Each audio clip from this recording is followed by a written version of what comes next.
Welcome, everybody. Today, we're going to be talking about Zappar's latest product. It's called Zapworks Spaces. It provides app-free indoor navigation for complex spaces. Who are these two people that have been commenting? So you've got myself, Chris Holton. I'm the sales director here at Zappar. And we've got Connell Gould, who is CTO and one of the founders here of the business.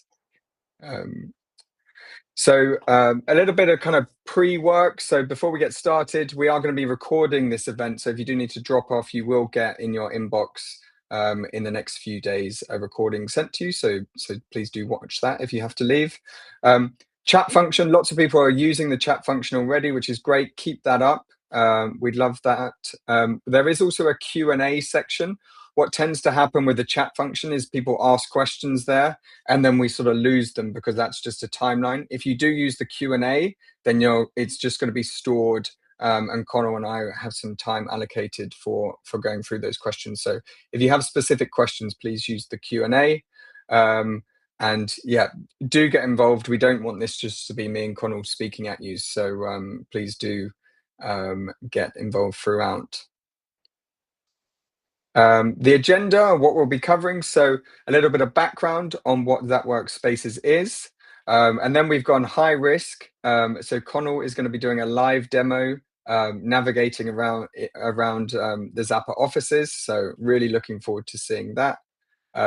We'll talk through what the key features are, what's already in place in Zapworks Spaces, as well as what we've got coming up. And then we'll kind of work through the steps that you and your clients will have to go through to set up an environment within the product. Another live demo, and then we're definitely going to have some time for Q&A and final thoughts. Connell, over to you. Yeah, great. Well, lovely to see everybody. So before we get into a live demo, I want to just motivate a little bit about what Spaces is. And Spaces tries to solve this problem of indoor navigation, helping people find their way around complex spaces. And there are some indoor navigation solutions out there. We think Spaces is different for a ton of reasons. Existing solutions are often hard to deploy and maintain, and what you'll hopefully see and come away from this webinar with is the understanding of how easy Spaces is to work with and to deploy. You know, it doesn't require coders or technical people. Those managing a space for the purposes of allowing visitors to navigate in it can do so using a really simple interface. But I think one of the key features of Spaces is it doesn't require anybody to install an app to use it. So those other solutions where an app installation is required is a real friction and barrier for users to get in and navigate in that space. And Spaces is different. Often in these other solutions, accessibility and inclusivity is added as an afterthought in terms of the user experience. And we've done things a little bit differently again in Spaces. So what is it? Fundamentally, Spaces provides turn-by-turn indoor navigation. As I said, no app installation is required, and we'll see this during the demo. Users can get in, visitors to a space can get into that space and can navigate with within it just by scanning a QR code or tapping a web link. They do not have to install an app on their phone to get started. It works in complex and dynamic environments, so environments with multi-floor, environments that perhaps are changing or people moving around in it. It's a very robust system in terms of working with real-world places. And it is inclusive by design. So we've worked to make sure that Spaces works for the blind and low vision users and users with other accessibility requirements. And we've really built that into how Spaces works from the outset.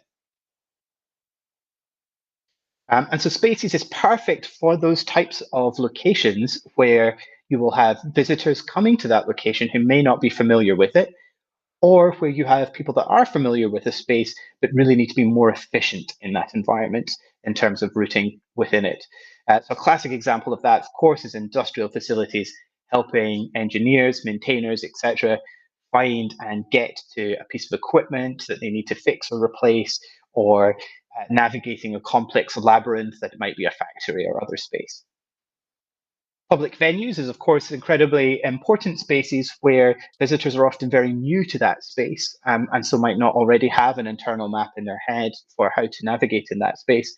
And of course, it's a place where those with accessibility requirements, we want to enable them to make effective use of that space with and without sighted assistance. And of course, places like corporate campuses, office buildings, etc.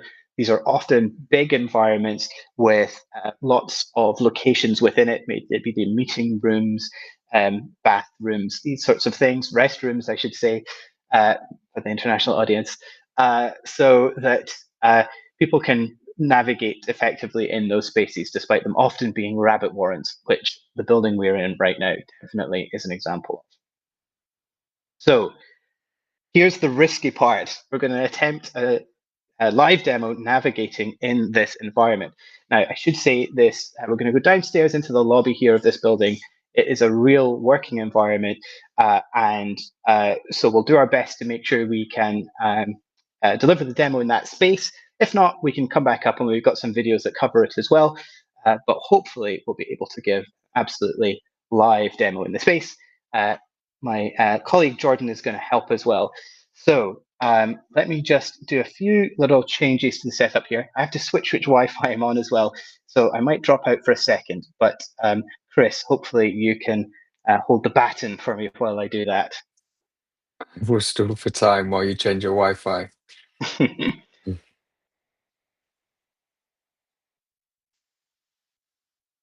Yeah, and just in this mini break, please do start thinking about the questions as well. We kind of review them as we go on. So if you do have questions that are relevant, we can always jump in and answer them midway through if we think that it is worth answering at that point.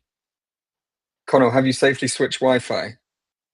I've switched Wi-Fi safely, yes. Safety first, of course, making sure I'm on the correct Wi-Fi. And then I'm just going to switch. What I'm doing is I'm going to share the screen of my phone and we're going to navigate through my phone. So I'll switch away from the screen share of the presentation and we'll go to the movie recording. And with any luck, we will be able to see, hopefully that's coming through, Chris. Yeah, we've got your screen. It's a little bit blurry, but hopefully it's sort of cleaning itself up. Yeah. Yeah. Nice. All right. Time to rove. Roving, is that the term? We're going to pop out, disconnected from the power. Oh, here we go. It's going to be a bit ad hoc, this, so you'll have to bear with us. This is the Zappar office. We're going to have a sneaky peek from Jordan as well. It's going to help with the doors. So we'll pop down to the lobby here in this building, and we've got a few kind of user flows that we will see from the lobby through this space.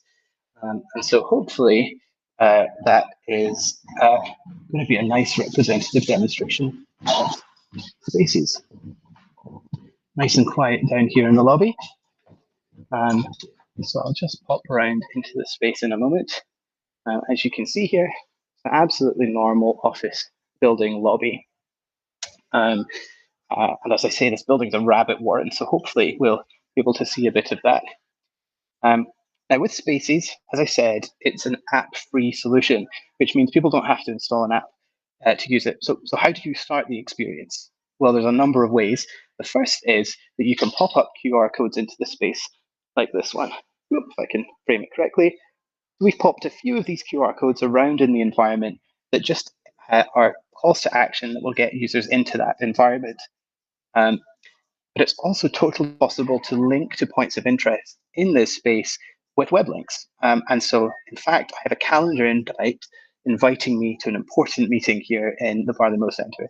So let's use that to try and navigate, find out where that meeting room is. I'm going to open the calendar. You can see here the super important meeting that I've got to attend. So I'm going to tap that.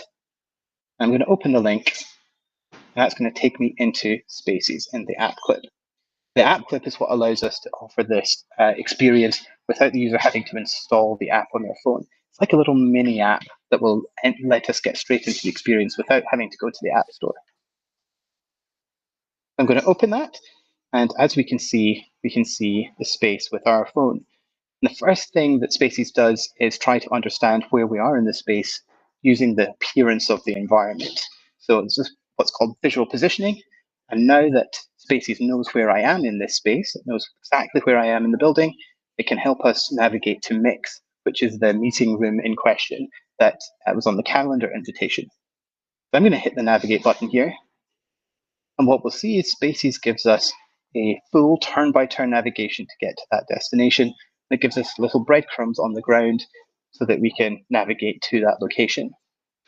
However, I am thirsty, and so before we go there, I'm going to add another point of interest, the cafe. So I'm going to press this button here, and I can see the directory of Spaces in the Barleymow Centre. Lots of interesting places here for us to navigate to. I'm going to select the top one, which is the cafe. And then I can do navigate, and I can choose to add it as the next stop or at the end of my route. I'm going to add it as the next stop because it's important to be caffeinated before meetings and not after meetings. Especially super important meetings, Connell. Yeah, especially super important meetings. So I'm going to add that as the next stop. And let's walk over and get to the cafe. So you can see here, it's given me a little icon by the cafe as well. And as you can see, it's live rerouting me through the space. So if I take a wrong turn or what have you, just like a sat nav would, it's helping me get to that location. And now we've got to the cafe, and we can see the various things. If I had looked carefully at the description, I would have seen that the cafe closes at 3:30 p.m. and given it is 4:15 p.m.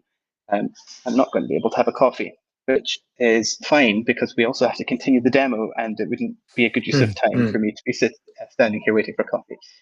In any case, now that I've got to this destination, I can press continue to mix to take us to the meeting room. So I'll pop down this way. Now, there's one thing I want to show here before we go through this door. Jordan very kindly opening it for us. I think we've got some dogs in the background, hopefully not too disruptive. But you can see here underneath the navigation, it says key fob readers to the right of the door. We can see that that key fob reader is there. And that's part of the inclusive by design nature of the Spaces application. This is an element that will be read aloud by a user's screen reader. So if there's somebody who's blind or has low vision and they're using a screen reader to navigate in the space, their screen reader will announce key fob to the right of the door, and that will help them to use this door effectively, even if they can't see or don't know where that key fob is. And you can add annotations like this throughout a space to make it work really well for those with other accessibility requirements. So let's pop through the door. We'll go through this door. There we go. Notice it says now key fob reader to the left of the door because we're going through the right door. All good. And we'll pop through here. This building, as I say, is a bit of a rabbit warren, but thankfully we've chosen a meeting room that's not too far away. So here we are at Mix, and it says we have arrived at our destination. So what I thought we could do now is I'll show a little bit about how we can make changes to this space and to this environment. Spaces is an application that sits alongside Designer and Mattercraft or other tools and uses the same collaborative system for multiple users being able to make changes to a space. And so Chris has the manage page for Spaces open and for this environment. And so if he would be so kind as to make a change to Mix, we can hopefully see that pop in as we do the as we observe it. So he's going to add, I think, the capacity of the room to the description or something of that ilk.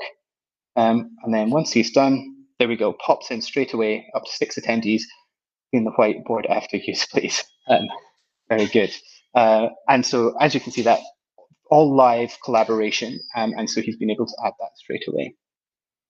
It's also possible to make changes to the space on the ground live on the mobile device. So what I'll do is I will close the device, the navigation section down, and let's have a look at making a change in this space as well. So as you can see at the bottom, there's Browse, View, and Manage. The Browse tab we've been using to find places and navigate to them. The U tab lets me see places that I've recently navigated to, and has a share location option as well, which we'll see later. And if you're logged in and are a manager or owner of a space and a manager of this space, you have the Manage tab as well. And that allows you to make changes in an environment from within the mobile device as it is. So if we head up this corridor a little bit, there's a fire extinguisher up here. And so I thought I could add a landmark for the fire extinguisher. So that's a point of interest there. And that would allow somebody to navigate to the nearest fire extinguisher if they wish to. I'll go landmarks, I'll go plus, I will type fire extinguisher. You can see here all of the description and options. I could attach a photo if I wanted. I'm going to add a category, which is fire extinguisher here. And what that does is allow somebody to navigate to the nearest one of these. So they can navigate to the nearest fire extinguisher from the set. So if I pop back and go to browse, what I forgot to do is add the location. So if I go to that to the locations, here's the fire extinguisher, choose location, and I can now just tap the fire extinguisher there in space, confirm the location, save, back to browse, try to do this all one-handed, and there's the fire extinguisher. Just one final thing I thought we could show before we go back up and continue the presentation is that nearest feature. So you can see here the nearest toilets, reception, entrance, exit. That's all available through categories in the system. And so let's say I wanted to get to the nearest loos. I can select that, navigate to the nearest unisex loos, and there we go, they're through that way. Thankfully, for everybody involved, I do not require to go in that direction at this time. So why don't we return back upstairs to the presentation, and we'll continue from there. To do that, I can type Zappar and navigate. Let's go. So here we go, coming in this direction. And this will involve going up some stairs as well. A little bit of localization. Sometimes there's a little bit of drift, but then the system should correct itself shortly. We pop in this direction. There we go. And we can see here, it's going to take us upstairs. Just as we're approaching the stairs, we'll spot another one of those little accessibility annotations that says route goes upstairs or ramp. That's another one of these things that will be announced to the user if they're using a screen reader. And that means that they are aware that these steps will be here. And they can route effectively and navigate themselves.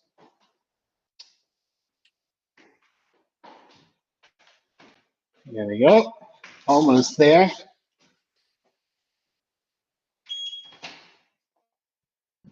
And that's us arrived back at the office.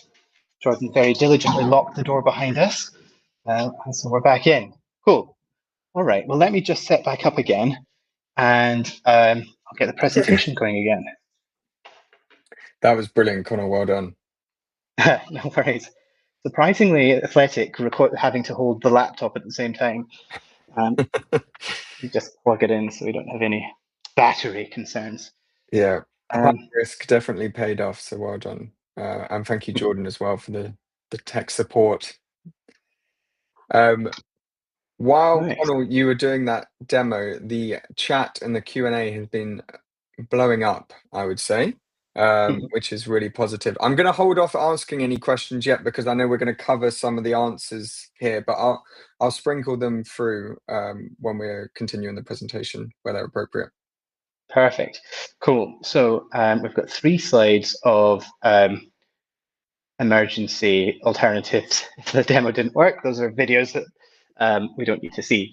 But I think this is a really important summary, excuse me, of where we're at, which is that there are 3 ways for users to get into the experience. And the whole purpose for the app being, or for the solution being, requiring no app installation is to really minimize the friction for visitors to get into that experience. It really feels like just a very natural way to navigate from point to point in the space. So you can scan a QR code to enter in the Spaces application. And as I said, you would typically put those in common entry points to that navigation experience. You can you can tap web links to take you to the building directory. So you might want those in any material you send out to visitors coming to the space. Or you can have web links to specific points of interest. So much like we had with the Mix meeting room, you can attach the web link to the Mix point of interest, the Mix landmark, and users will be able to get straight to those. Like sip of water after all that exertion. Yeah, very well. Well deserved. So there's a ton of features in Spaces which go beyond just navigation. We saw some of these already, navigating to nearest points of interest by category, building routes with multiple stops. You can add images, description, other media to points of interest. The accessibility annotations for helping those who may be blind or have low vision in terms of navigating in that space. And you can indeed manage your space from desktop or live on mobile. And the second demo we'll do is looking at what that experience looks like when you're doing it on your desktop or laptop. It's exactly the experience that Chris used when he was adding the description to the Mix point of interest.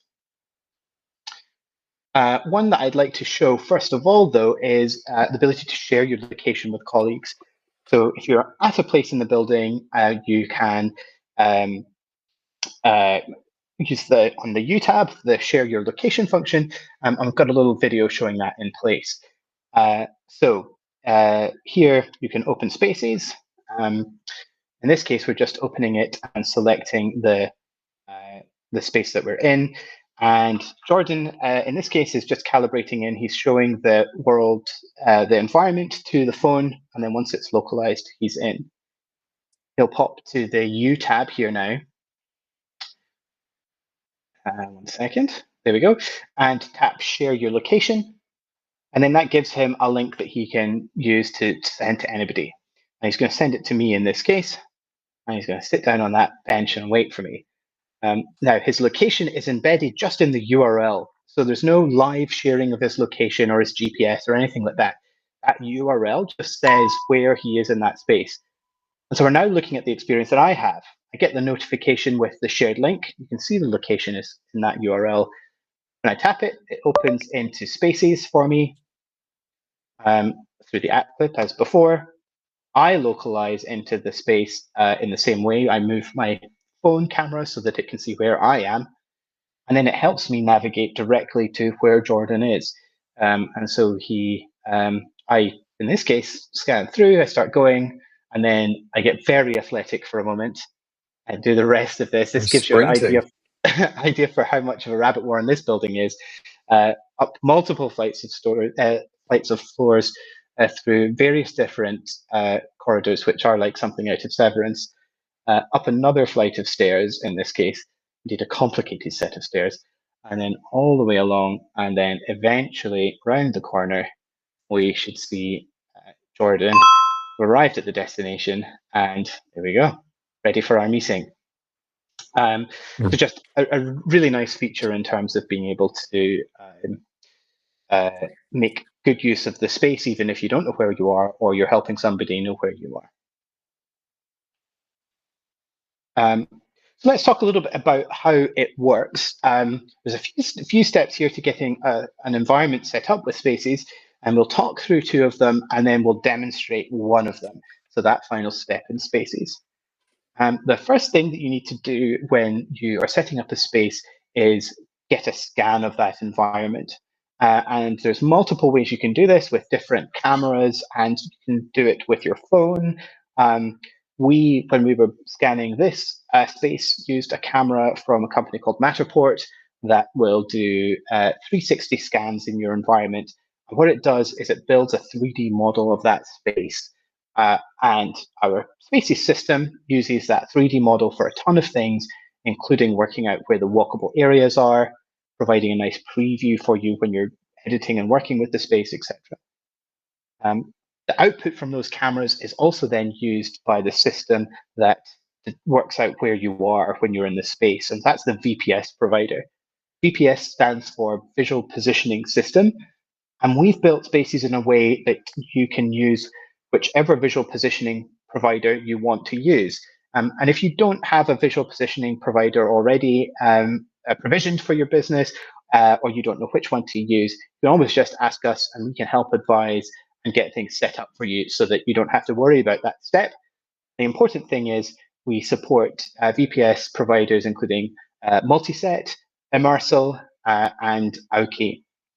Multiset and Immersal are both uh, high quality visual positioning systems that will use the camera images that Spaces sees to work out where in the environment you are. Aoki provides a slightly different system where you can put down QR codes into an environment and the phone will use the QR code positions to work out where you are. And that's great for some environments that are not so suitable for the VPS systems, such as where the environment is very changeable and very dynamic. You know, sometimes retail environments can be like that, for example. So in any case, with Spaces, you get the option to choose the right VPS system for you. Each of these has their own benefits. And so get in touch with us and we can help work out which one is the right one for you. Once it's plugged into Spaces, you don't have to worry about that again at all. So that's just part of the setup process for your environment. The final step after you've done the setup process is the fun part, if you like, is adding all of the locations, the points of interest to your environment, setting it up so that it's a great place for your visitors to navigate. When you add all of these together, it's of course app-free indoor navigation. And Connell, just while it seems like a good time, so someone asked the question: Can one import npm import Zapper Spaces? I guess some clarification that it's a browser-based application that they're using. Yes, so Spaces is a sister application, if you like, to Designer and Mattercraft. So it's a third creative tool that we're providing at Zappar and as part of Zapworks. That said, lots of the technology that we have in Spaces, we're making available also in Mattercraft. And that allows you to build similar types of user experiences in Mattercraft, potentially, you know, experiences that are more customized to a specific space or interactive with gameplay type things. You know, anything that's possible in Mattercraft you can do. Um, and so, in particular, the parts that we've brought to Mattercraft that are used in Spaces are support for the VPS providers, including Multiset and Immersal, support for navigation meshes, and we've got a package for that. And that allows you to take a 3D model of an environment that might be produced by Immersal or Multiset and to work out what the walkable areas are. And then in Mattercraft, you can use that to enable navigation or perhaps have characters moving around in the space, what have you. Those are all possible. And so these core components are available in Mattercraft as well. As a little behind the scenes, if you like, we've built Spaces ourselves in Mattercraft. Um, even though when you use Spaces, you don't know that or that's not visible to you, it's the Mattercraft technology that has allowed us to build an application like Spaces to deploy it so efficiently and quickly and to have it be app-free or at least require no app installation. And so all of those great benefits of Spaces, it inherits from Mattercraft. Cool. All right. Will we keep going then for the moment? That answer the question, do we think, Chris? I think you did, yeah. Brian Kurt also flagged that app clip is an Apple term, so I was asking about the sort of Android equivalent. I don't know if you want to answer that now or later on. I can definitely answer that now. On Android, we run in the browser using Chrome's WebXR technology. And so on Android, you don't need an app clip or an instant app or anything like that. On Android, it just runs in Google Chrome as if you were opening it as a web page. So it's even more of a smooth process on Google Chrome than on iOS. Perfect. Nice. So let me just switch to Spaces. See if I can find it here. And Chris, you can let me know. Actually, I was maybe going to share that as a window. Then you can see the context of it. Let me know if that's coming through successfully. Yep, we can see your screen. Fab. So this is Spaces open just on my computer, my laptop, instead of on my phone. As you can see, it's a very similar interface to what runs on the phone. In fact, it's exactly the same application from our perspective. We just built it in a way that you get what we call a responsive experience. It works on desktop, it works on mobile. And the benefit is you have the ability to manage the experience remotely and get a really accurate understanding for what it's like to be moving around in that space if you're doing so. So what we see in the center here, this is the building that we're in at the moment. This is a 3D model of it. It's produced by that camera when we scanned the space. This is what's called a doll's house because it looks like you're looking into a tiny version of the building. You can see how it looks. There's lots of very similar floors here, which we call the Severance Wing. And elsewhere, there's the lobby down here, and just lots of other interesting nooks and crannies in this building. If I pop down here, I can pop down into the lobby that we were just in. This is where we were navigating. And if I wanted to, I could pop in Mix here and do exactly the same navigation that we did before. Of course, the interesting thing here is being able to manage the space from this environment. So I can head to the Manage tab, and I've got lots of options here for what I can do in this environment. An important one is public access. So I can decide whether my space should be accessible to people that are not logged in or are logged in. So if I've got an environment that's maybe more of a confidential space, and I only want authorized people to access the navigation for it, then I can disable public access, and those users will have to be logged into your Zapworks workspace in order to view and navigate in the space, in addition to being able to manage it. We'll talk a little bit about the places here, and then we'll talk a little bit about structure. So in the places section, we have landmarks. Those are the points of interest in the environment that we looked at. So there's the cafe, for example, and this is where you can make the same changes that we saw when we were doing it live on the mobile device. If I pop in Mix here, we can see the change in the description that Chris added when we were doing it live. From the landmarks, you have categories, and these are the different types of point of interest. And as we saw, that powers the nearest feature. So I'd like the nearest kitchen, the nearest toilet, the nearest fire extinguisher, etc. And then we have the navigation aids section. And so this is what allows you to set up things like the annotations when users moving in the space. So with crossings, for example, we can move over here and we can see that there are some crossings attached to this door, which allows us to add some of those additional annotations to say that the key fob reader is to the right of the door. Now, it's our ambition that some of this can be done in an automated fashion in the future, but there's always this facility here for you to add specific tailored help for people that need a better understanding of the environment they're in. Under structure, you can change some of the settings and the structure of the space. So we can see here this green overlay is the walkable area in the space. The system has automatically generated this. So it tells us where and how you can navigate in the environment. A lot of the time it's right, like most of the time it's right, and you don't need to make any changes. But sometimes you might want to say that a given area is forbidden for users to move through, and that's what the obstacles do. You can create an obstacle, you can say add, pop it in space, and you can drag out a little zone to say, I don't want users navigating by this route. So, maybe there's a safety hazard, or maybe it's a like back passage way of moving in the space that you don't want people using. In any case, you can use the obstacles to set that up. There's other elements such as doors and navigation connections. Most of the time when you do a scan of a space like this, you do it with the doors open. And so the system automatically already knows that users can walk through those. If you have completed a map of the space, but there's a door that's closed, the system might think that it's a wall and that the user can't walk through it.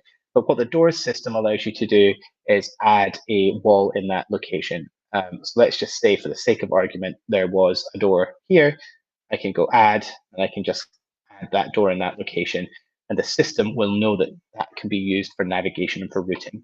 And so the Spaces interface in general is designed so that most of the setup of the space is automatic, but that you have tools to help fix issues or adjust problems if you encounter them. There's a ton of other advanced settings, walkable area settings to enable things like crawl spaces. So if your space has an industrial space, for example, and you want people to be able to navigate through little corridors and Jeffries tubes and things like that, then you can have that happen. By default, spaces will not allow people to crawl in order to reach their destination, but maybe your space needs it, so it's there. As we said before, all of this is a collaborative system. So as users are working away, as I'm working away, the changes will be updating in real time with other editors. And the public version of the space is updated every 20 or 30 seconds so that users that are visiting the site get the most up-to-date version of what's going on. I think that is there's, I suppose, a few options in terms of being able to look around the space. There's the plan view and the floors that you can use to navigate and understand the environment. As you can see, as I've said multiple times, this building is a rabbit warren and is completely incomprehensible the first time you visit it. So it's a perfect test case for Spaces as an application. Nice. Chris, was there anything else that you fancied showing in this view? No, I think you've covered it. Yeah, no, I think that was really good. Nice. All right, I'll pop back to the slides again, and we can talk through a few other bits. Just let me know, Chris, if you want to pop in any other questions at any time, and otherwise we can capture them at the Yeah, end. there were a few that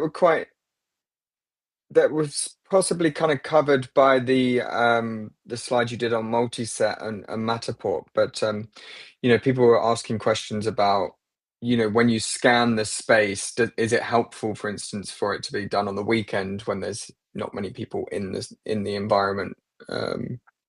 Yes, absolutely. And there's guidance that we can provide, but also the VPS providers like Immersal and Multiset can provide as well around how to get great scans of your space.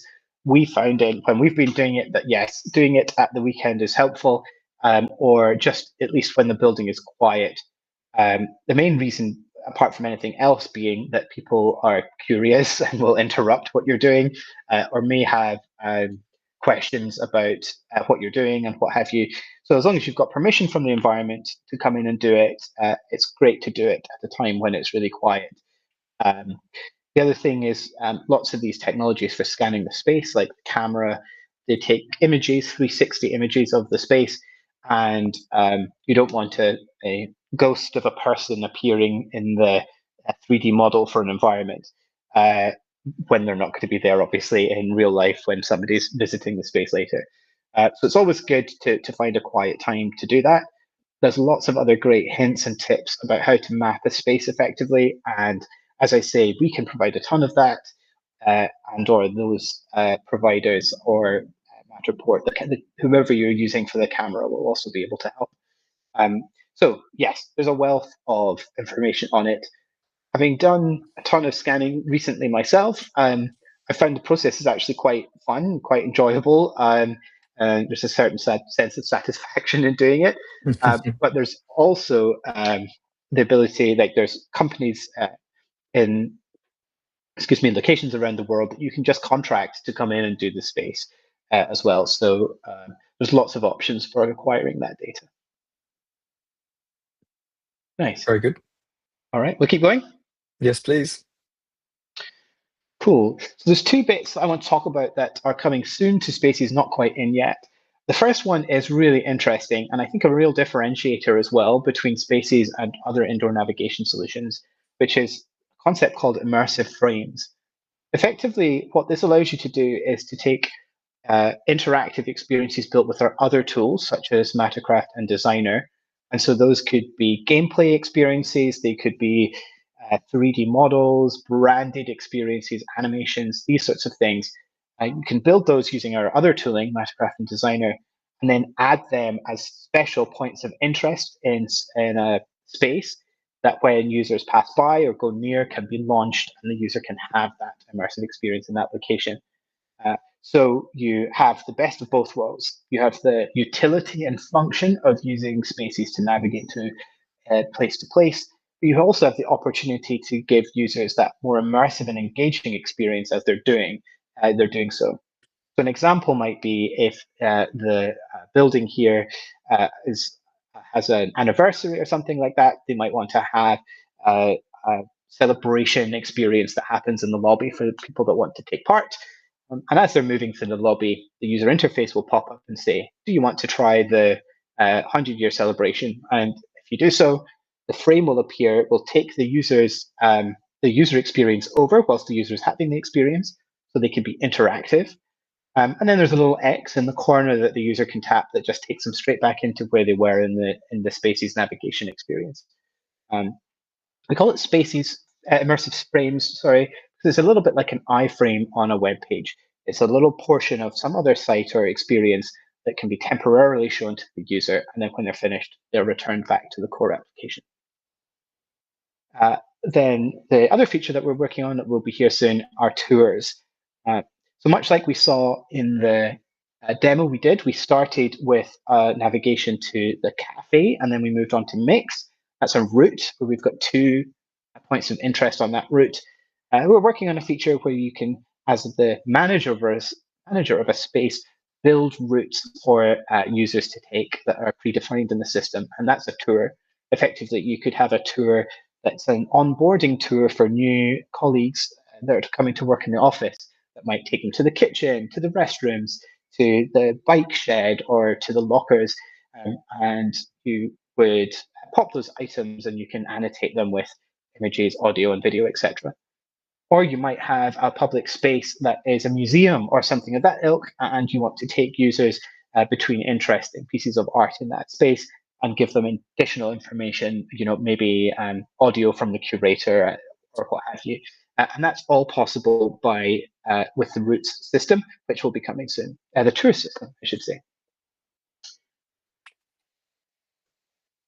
And the last thing I want to mention, we spoke about this during the demo, but just to reinforce it, is that Zapworks Spaces has been designed from the ground up to work with the accessibility features and settings of your device.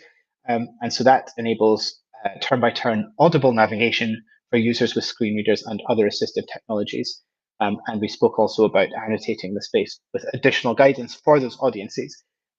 We've been doing a ton of testing of Spaces with users with different requirements, and it's just such a satisfying thing to see a technology like Spaces really helping somebody make use of a space in the way the rest of us take for granted.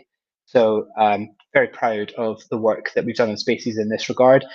There's lots more work for us to do to make it even better, but the important thing is that I think we're beginning to make a difference in terms of how that space can be effectively utilized by everyone.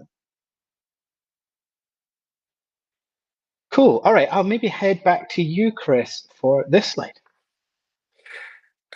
Yeah, so as we kind of talked through, actually setting up spaces is quite local. So, a lot of the projects that people are building within the Zapworks ecosystem, they can be done remotely.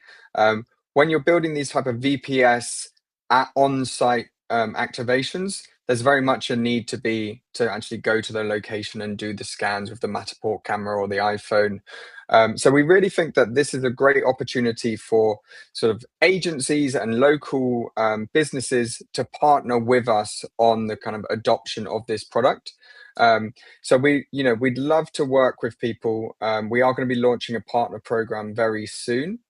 So if, for instance, you're not working directly at a company, but you want to add this as a kind of service solution to your offering as a business, definitely get in touch with us. We're going to be kind of rolling out this partner program in the next couple of months. So if you think that fits with your current capabilities, we'd love to speak to you. Thank you very much, Chris. I think this gets us to our officially sanctioned question and answer section. Yeah. I've been sort of reading them as we go. We're at 39 questions, Connell. So at 10 minutes left, we've got to go slightly fast, but I'm sure we can go a bit over. One of the first ones that was interesting, a couple of people have mentioned this. So, when we're thinking about universities and hospitals, often you might have multiple different buildings and then outdoor area sort of looping between them. So how does spaces work in that kind of scenario? Absolutely. Well, you've got a couple of choices with that. So one is you can choose to make the whole environment one big space, which for certain spaces might be the right thing to do. And in that case, spaces scales to really big environments, and so that's great. The other thing you might want to do is, and it's important more probably for a user experience perspective than a technical one, is separate the spaces into the different individual elements. The reason for that is that a user that might be in one building might not be interested in browsing the directory of things from the other building. So what uh, we're looking to do with spaces is have points of interest that are connectors between two different spaces. So for example, if I'm here and let's say the building across the road is also activated, I can add a point of interest to this building that is the other building. And in that point of interest, I give it the ID of that space. And then what happens is as the user navigates to that other building, Spaces will say, would you like to switch to the XYZ building space? And if they do so, then they get the directory for that space. So there's interesting ways for us to get the right balance in terms of that user experience. But I think there's lots of interesting work for us to do as well in just defining how that works. Things like moving from an indoor navigation technology like Spaces into city scale navigation like Google Maps or Immersal, the VPS provider, have a really interesting city scale VPS that they're working on, which I think would be really fascinating to integrate with Spaces in terms of really enabling navigation across large amounts of space. Brilliant. This one's a question that I know we've thought a lot about. So can you explain a little bit more about the storage of the data? Is it in the cloud or can it be saved locally? And that one's from Carlos. Nice. So Spaces works very much like Designer and Mattercraft do in that regard, where we store the data in the cloud in terms of the points of interest and the 3D model of the environment. Often the map of the space is stored by the VPS provider as well. But there's definitely options for being able to self-host this technology in an organization's own infrastructure. Um, some of the technology, such as the Auki VPS providers, Auki were the solution that allows you to navigate using QR codes in the space. That data is much more tractable to store locally. And so going forward, there's maybe some interesting ways that we can make it so that that solution works just locally. For those big scans of the big buildings and the whole big building scan from the camera, a lot of data. And so it's not really practical to have just running on your local computer. Um, cool. Nice. What was the next one I wanted to talk about? So a couple of questions about internet coverage. So what happens in an environment if the internet coverage is a bit patchy? Absolutely. So the localization step, where your phone is trying to work out where it is in the space, that requires a network connection. What happens is that the VPS provider has a service that takes the image and works out where you are, and that runs in cloud infrastructure. That said, once you have that location, the user can navigate certainly within a certain amount of the space using just that initial localization. And when you open Spaces, the full directory of points of interest are loaded at the start. And so from that point on, you don't need a network connection. It's not ideal though, because as the user moves through the space, a device like an iPhone, for example, is pretty good at understanding where it is as it moves, but that can drift a little bit. I think we saw that in the demo at one point. And it can drift a little bit just because the phone's got commodity sensors in it and it's a complex environment. And so what we do is we continually use the VPS provider to make sure we've got an accurate understanding of where the user is. And so having the network connection helps with that. Suffice to say, basically the best user experience will be one where their network connection is present. Where the network connection is present at the start, it is then possible to lose that network connection and still be routing and navigating in the space, especially if it's a temporary outage as you're switching between Wi-Fi networks, that sort of thing. Hopefully. Brilliant. So Paolo's asked about multi-language support in text and audio.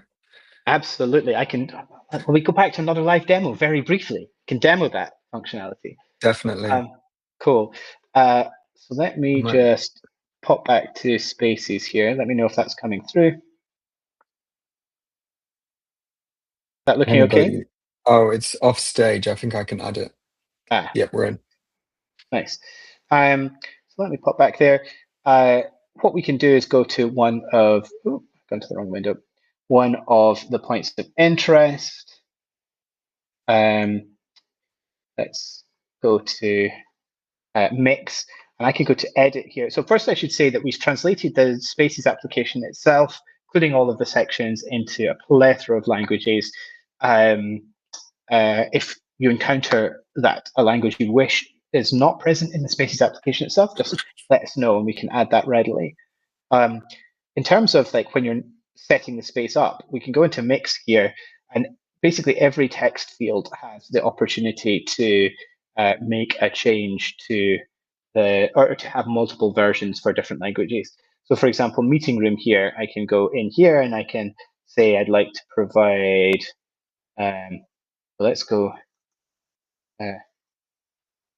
German translations, and I'm going to say in Lieblings Treffenraum, Treffenzimmer. I apologize to any German people on the call. We'll just go with that. I don't think I've even spelled Lieblings. Lieblings, I'm sure, is that way around. In any case, the point is made. I will not further dig myself into the hole of trying to speak German. In any case, all of the text you can do like this, and you choose a default language for your space when you set it up as well. So I can go back and see that. I go to the space settings here, and I've got the name of the space, the subtitle. But I can choose the default language for it as well, and that will mean that all of the text box entries are in that language by default. And it will also be the language that the space falls back to if there isn't a localization in that environment for a user, given their language settings. So hopefully that answers that question. I definitely think it did. So we've had a few people expressing interest and saying that they're really interested in calls with us. We are coming up to time, so if anyone does want to, speak to us, we've got the Easter break in the UK tomorrow and Monday, but the whole team will be ready to kind of answer any questions about things like costs and implementation, how long to factor in for those types of things. So. My colleague Dave has just put this book a demo link up to the top right of the screen to do my The other here. side is the other side. Oh, is it on the other side for me? Yeah, For you're you? married. Oh yeah, just There we here. go. That's it. So yeah, please do book a demo. That there's, we are actively Spaces is live. We have clients that are using it already. So you don't need to wait to get started. There is typically a bit of lead time where you're going to want to go to the location and do the mapping. So do factor that into your kind of project planning. But generally, the way that we're thinking about Spaces is it's a kind of year-round capability for these kind of industrial facilities, for these public venues and these kind of corporate campuses. So it is worth doing those scans properly and getting set up. So hopefully I'm going to have lots of demos booked in for next week and look forward to speaking to you all.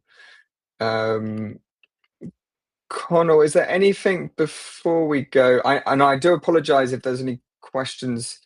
I have tried to kind of consolidate all the questions into the ones that I've chosen. Anything you feel like we've left unsaid, Connell? No, other than just to say thank you very much to everybody Yeah. attending. It's great to see so many names that we know and love already, but also to see so many new names. So thank you very much for joining. It's such a pleasure to take you through Spaces, which we've been working on for a little while, and it's been a labour of love. Yeah, and thank you everyone so much. I've been sort of trying to watch Connell's presentation and follow the chat and the questions. So sorry if I haven't got to your questions. Just reach out to us. We're both available. We have the Discord, we have the support channels. So if you're interested in a kind of one-on-one call, we really want to get that set up with you. So yes, thank you everyone. Thanks. We'll have a lovely long weekend if that's what you're having. Yeah.